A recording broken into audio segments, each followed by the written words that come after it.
Hello weebs, Anime Watcher here, and today I want to talk about the anime that just ended last season, Beach Boy Riverside.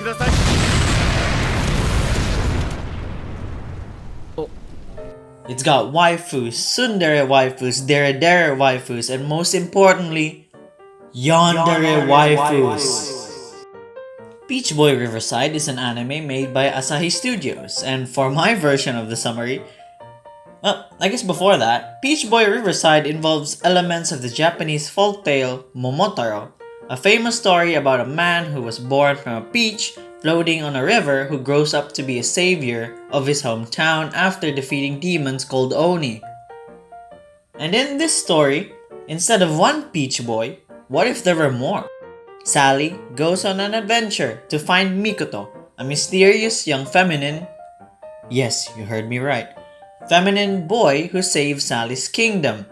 Later on, she encounters different people, a demi-human with a secret identity, an ogre who has lost her identity, and a knight of a wiped out kingdom,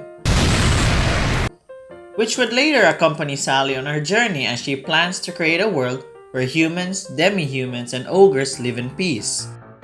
Okay, I don't have any problems with it. The animation was decent, although some scenes looked really outstanding. The OST was perfect the way it is. Okay, let me just get this out of my head and then we can continue. Seeing Frau's character design was really adorable. Her face was simple and I love it. Her design was brilliant. She was cute.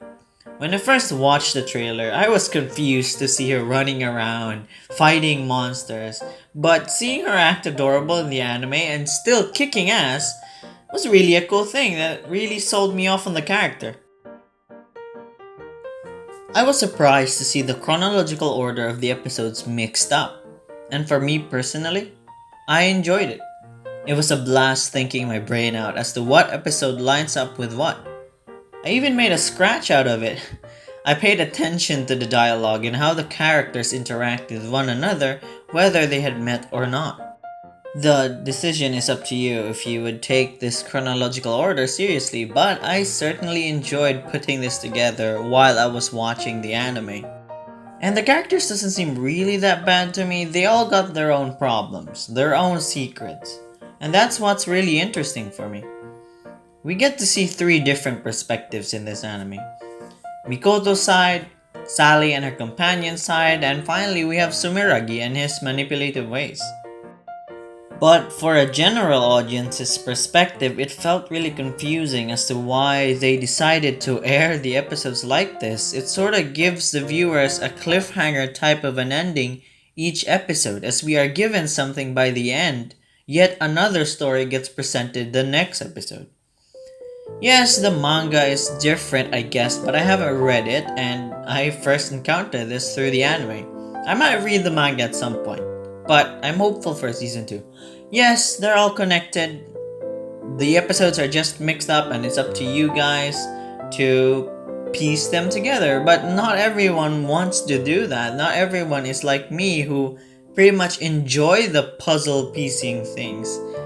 So, at the same time of airing as well, and people who watch this weekly, it's obviously going to be confusing for them. But I still really enjoyed this anime. Thinking the chronological order of the episodes was another key factor that made me love it as I was binging it. We get to see the characters grow as each episode progresses. One of my favorite character, which is Meki, who is now known as Carrot, still has her own problems. As she was once an ogre and is now being rejected by the same ogres that relied on her, she has this inner conflict within herself as she tries to understand what Sally wants. She keeps distancing herself to fully evaluate Sally and the people around her. And she's adorable, by the way. But to be honest, every character that's been introduced have their own quirks. They have their own backstories and their traumas, which is why I love them. It adds more life to the characters. Sally and Mikoto, good characters. Carrot and Frau, the most adorable characters ever. And then we have Hawthorne, which is a good guy.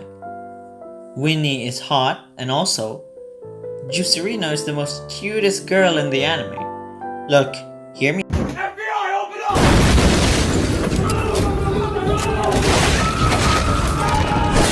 If this girl approaches you and says this, Oi, omae! Onbu shiro! Onbu shiro! Hayaku! Onbu shiro! Hora! Hayaku onbu shiro! Menshinki Juserino da! I promise you, you will fall for this child and want to protect her. Sumeragi, clearly an I'm hoping for a season 2 at least because I really enjoyed watching this anime. The story was interesting and the characters got me hooked. And if push comes to shove, I might end up read the manga since there has been no news whether a season 2 is on its way. And also, I had no knowledge about the folktale it was based on, but I still enjoyed it, so I'm pretty sure anyone can enjoy it as well. Would this be a recommendable anime for me? It depends. There's no problem with the story, the animation is great. The only problem was its chronological timeline, and which is what other people are hesitant to watch it for. The reason why I love this anime is because I had fun piecing the puzzles together, piecing the episodes to create this single flow. Yes, at sometimes random characters appeared out of nowhere and talked casually with the main cast. That was confusing. But because of that, I was able to help build the order of the episodes and when this takes place because of that. Maybe it's just a me thing, but it really depends on the person you are recommending this anime to. Because just this one thing, it really makes it hard for anyone to get into. I want Sally to step on me, I want to protect Frau, and I want to pat Carrot and take care of her for how adorable she is. I don't know why I said this, I just wanted to get this out. So, I hope you all enjoy this video and I really hope for a season 2 announcement.